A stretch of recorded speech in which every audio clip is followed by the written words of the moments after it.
दरम्यान राहुल गांधींच्या भारत जोडो अभियानावरून देवेंद्र फडणवीस यांनी मोठा गौप्यस्फोट केला आहे। महाराष्ट्र एटीएसनं केंद्र सरकारला माहिती दिली होती। अर्बन नक्षलवादी म्हणून ज्या 40 संघटना घोषित केल्या होत्या त्यातल्या 13 संघटना भारत जोडो यात्रेमध्ये सहभागी झाल्या होत्या असा आरोप फडणवीसांनी केलाय। यावर आदित्य ठाकरेंनी काय उत्तर दिलंय तेही बघूया।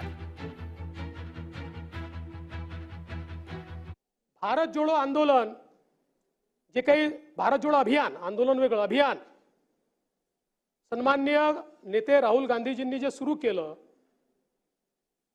मी त्या ठिकाणी सांगितलं होतं की या अभियानात कोण आहे। उत्तरात महाराष्ट्राच्या एटीएसने केंद्र सरकारला जी माहिती पाठवली आहे,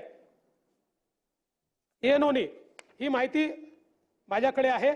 लोकसभेत जी एकूण 40 संघटनांची नावं दिली आहेत, त्यातल्या 13 संघटना या पुन्हा या भारत जोडोच्या आपल्या या आंदोलनामध्ये या ठिकाणी काम करतात। म्हणून मी पुन्हा सांगतो, माझा काही तुमच्या कोणाच्या देशभक्तीवर माझा प्रश्नचिन्ह नाही आहे, पण निवडणूक जिंकण्याकरता आपण कोणाचा वापर करतो, कोण आपला खांदा वापर। बघा, ही भीतीदायक गोष्ट ही आहे की गौप्यस्फोट जो केलाय ते स्वतः गृहमंत्री होते गेले 2 वर्ष जेव्हा भारत जोडो आंदोलन झालं। त्यांना जर एवढी माहिती होती की एवढे मोठे मोठे अतिरेकी त्याच्यात आहेत, मग त्यांनी अटका का नाही केल्या, कारवाई का नाही केली? आणि जर त्यांचं खरोखर म्हणणं असेल की निवडणुकीत असेल किंवा ह्याच्यात असेल परराष्ट्रात हात आहे, म्हणजे त्यांचा आरोप हा थेट केंद्रीय गृहमंत्र्यांवर आहे। हे तुम्ही लक्षात घ्या, ह्याच्यात राजकारण खूप मोठं आहे।